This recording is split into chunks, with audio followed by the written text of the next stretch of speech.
تو تم نے بندوں کے سامنے اپنے آپ کو کلیئر نہیں کرنا، تم نے تو رب کے سامنے اپنے آپ کو کلیئر کرنا، اللہ کے سامنے تم نے بچنا ہے کہ میرا گناہ معاف۔ اور حضور احساس پیدا کرتے تھے۔ بخاری شریف میں قبیلہ غامدیہ کی اس عورت کا تذکرہ موجود ہے جو خود آئی تھی، کوئی گرفتار کر کے نہیں لایا تھا، از خود آئی۔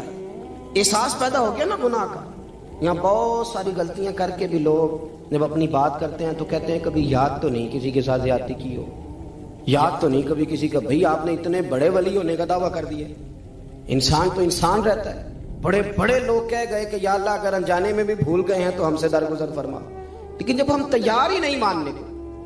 حضرت انس بن مالک کہتے ہیں وہ خاتون آئی، کوئی پکڑ کے نہیں لایا، کسی 14 دنوں کے ریمانڈ پہ نہیں اسے منوایا گیا، اسے وہ خود بخود آئی اور کریم محبوب علیہ السلام کے سامنے جب وہ کھڑی ہوئی تو اتنے درد سے میں نے کم لوگ روتے دیکھے ہیں جس درد سے وہ روئی۔ عرض کرنے لگی حضور میں غلطی کر بیٹھی ہوں، مجھ سے زنا ہو گیا، مجھے پاک کر دے۔ تو محبوب کریم علیہ السلام نے فرمایا تو کیسے ثابت کرے گی تو نے گناہ کیا؟ یعنی مجرم کو ثابت کرنا پڑ رہا ہے کہ میں گناہ گار۔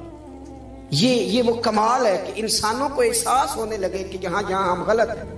جب اعتراف جرم ہوتا ہے، جب بیماری کی تشخیص ہوتی ہے تو پھر اس کا علاج بھی ہو جاتا ہے۔ حضرت انس بن مالک کہتے ہیں وہ عرض کرنے لگی حضور میرے پیٹ میں ناجائز بچہ ہے۔ حضور نے فرمایا جا جب بچہ پیدا ہو تو پھر آنا۔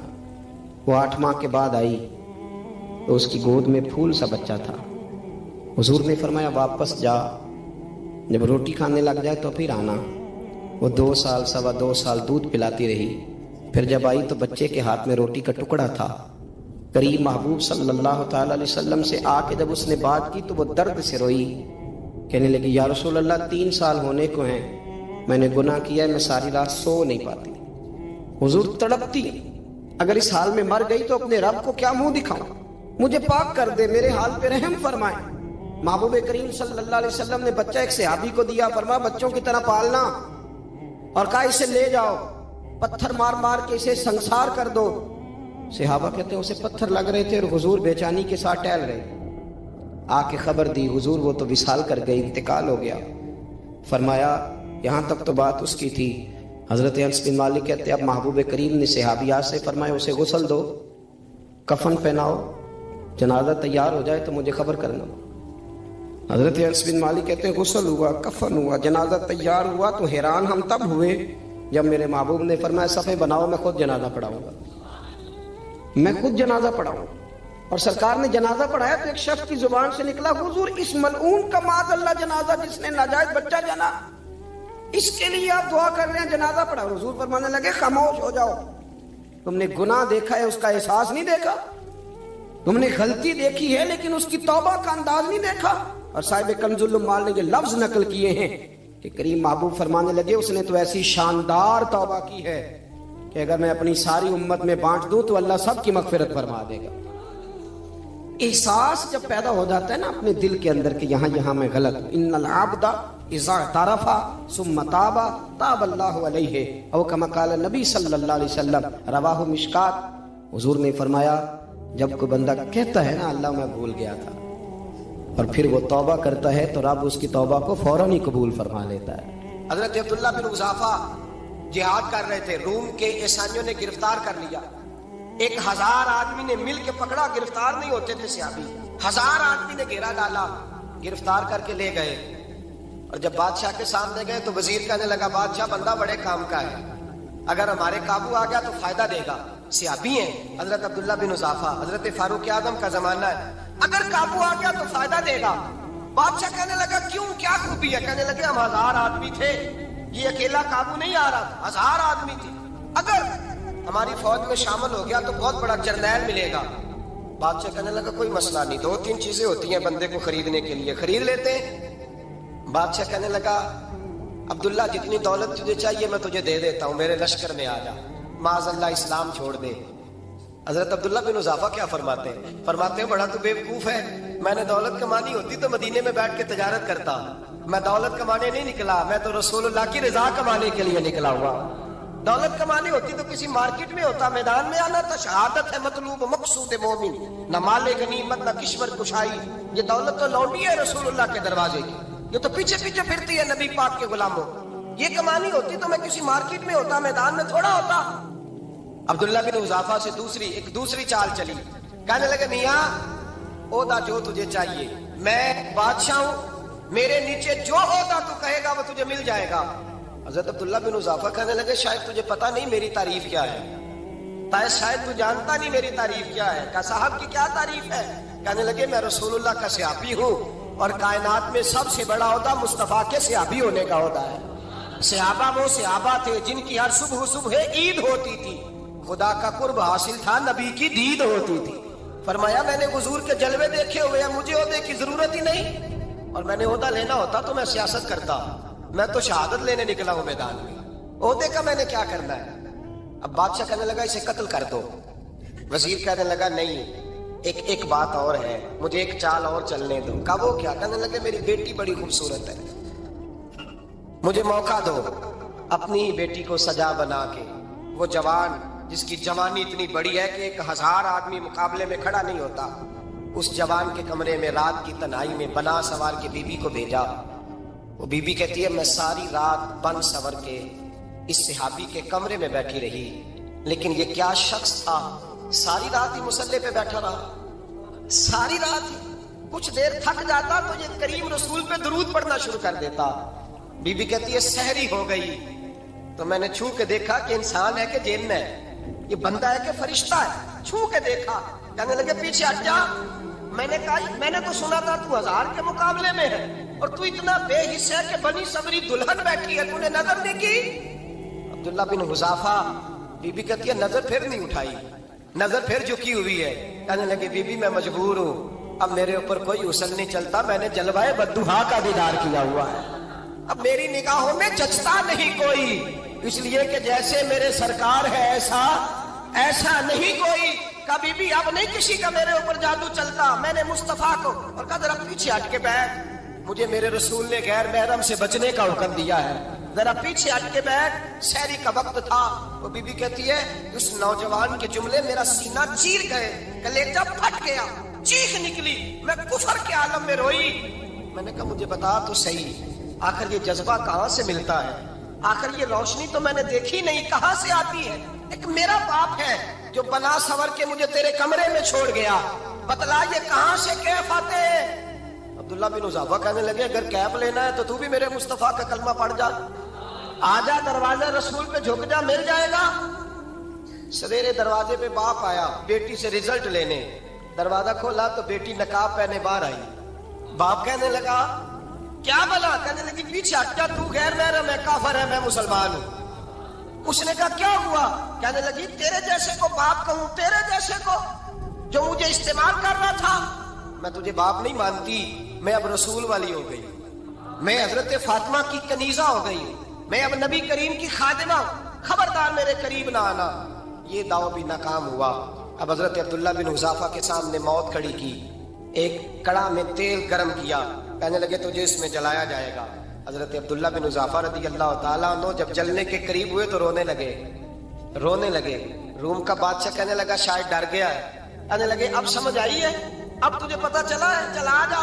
حضرت عبداللہ بن حذافہ کہنے لگے تو کافر ہے, تیری کافروں والی سوچ ہے, اس لیے نہیں رویا کہ موت سے ڈر گیا ہوں, میں تو اس لیے رویا ہوں کہ ایک جان ہے وہ نبی پاک پہ قربان ہو رہی ہے. کاش رب مجھے 1000 جان دیتا, میں ساری مصطفیٰ پہ قربان کر دیتا. ایک سنار نے گلی میں ایک یتیم چھوٹے سے بچے کو گھومتے دیکھا تو سنار بے اولاد تھا, بچے کو اٹھا کے گھر لے آیا. 18 سال اس بچے کی پرورش کی, اس کو پالا پوسا, جوان کیا. سنار کے پاس وہ دکان پہ چلا جاتا, وہ کئی دفعہ دکان پہ رہتا, کئی دفعہ گھر میں رہتا. ایک دفعہ وہ دکان پہ تھا, بچہ گھر تھا, 18 سال کا جوان.